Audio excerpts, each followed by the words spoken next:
मित्रों, आपने भी देखा होगा कि पूजा पाठ करने वाले लोगों की जिंदगी बुरे काम करने वालों की तुलना में काफी कठिन होती है।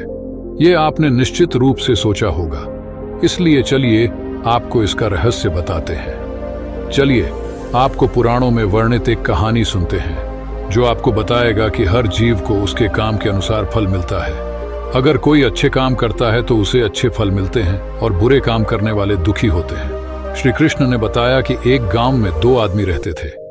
एक बहुत धार्मिक था और हर दिन मंदिर जाकर भगवान की पूजा करता था, लेकिन दूसरा आदमी जो नास्तिक था हर दिन मंदिर जाता था और अपने पति से धन चुराकर जूते, चप्पल और दाल खरीदता था। एक दिन गांव में भारी बारिश हो रही थी और मंदिर में एकमात्र पुजारी था। नास्तिक आदमी मंदिर गया और सब कुछ चुराकर वहां से चला गया। उस समय एक आस्तिक व्यक्ति भी मंदिर गया और भगवान की पूजा करने लगा।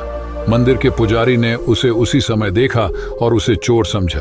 वह गांव के बाकी लोगों से बचकर भागने लगा। वह वहां से टकरा गया और घायल हो गया। मंदिर में चोरी करने वाला व्यक्ति आस्तिक को मिला।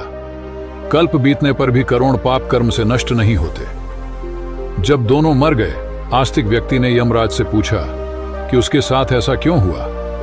यमराज ने कहा कि अगर तुम पर झूठा आरोप लगाया गया तो तुम मर जाओगे, लेकिन तुमने अच्छे काम किए तो बच जाओगे। यमराज ने कहा कि उसके भाग्य में एक राजा बनना लिखा था, लेकिन उकसे ने अपने पापों के कारण वह सिर्फ एक छोटे से चोर बन गया।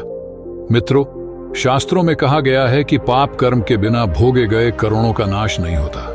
अगर कोई पाप करता है तो आज वह खुश हो सकता है, लेकिन कभी कभी उसे अपने पाप का फल भुगतना पड़ेगा। यह भी एक कहानी है कि एक बहुत पापी व्यक्ति एक रास्ते से जा रहा था और उसे बहुत सारा सोना मिल गया। उसी रास्ते से एक अच्छे आदमी जा रहा था। उसे एक कांटा लग गया और वह जमीन पर गिर गया।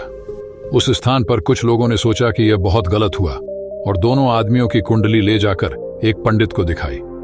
पंडित ने कहा कि पापी व्यक्ति का भाग्य राजा बनना था, लेकिन उसके पाप के कारण अब उसे सिर्फ इतना सोना मिला है।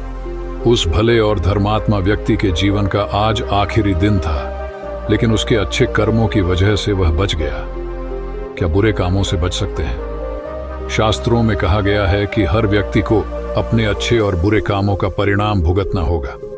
नेक कामों से अच्छे फल मिलते हैं और बुरे कामों से बुरे फल मिलते हैं। हमें अच्छे और बुरे दोनों कामों का परिणाम भोगना होगा। भगवान श्री कृष्ण ने भगवद गीता में कहा कि कर्म की गति को समझना आसान नहीं है।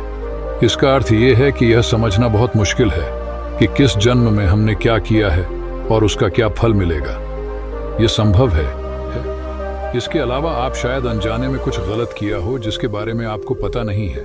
क्या धोखा देकर किए गए पापों का परिणाम मिलता है? कर्म का सिद्धांत सटीक नहीं है, चाहे आप जानबूझकर करें या अनजाने में। अगर आप कुछ गलत करते हैं तो आपको उसका फल अवश्य मिलेगा।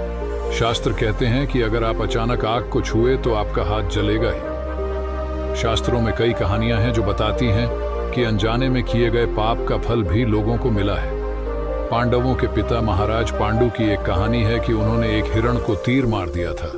वे उस समय नहीं जानते थे कि एक ऋषि ने हिरण का रूप लिया था और उनको श्राप दे दिया था, जिसके कारण वे बाद में मर गए। सहस्त्रों के अनुसार क्षत्रिय राजाओं को शिकार करने की अनुमति थी और हिरण को मारना कोई पाप नहीं था, लेकिन पांडु को पता नहीं था कि वे एक ऋषि थे, इसलिए उन्हें इतना बुरा श्राप मिला कि वे मर गए।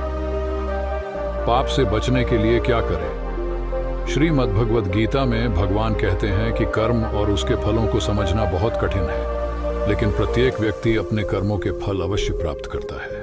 श्रीमद् भगवद गीता के अध्याय 18 में भगवान श्री कृष्ण ने कहा कि सभी धर्मों को छोड़कर मेरी शरण में आओ और मैं तुम्हें सभी पापों से मुक्त कर दूंगा। इस कहानी से आप कितना प्रेरित हुए कमेंट्स बॉक्स में जरूर बताएं और हमारे चैनल को सब्सक्राइब करना ना भूलें। नमो बुद्धाय।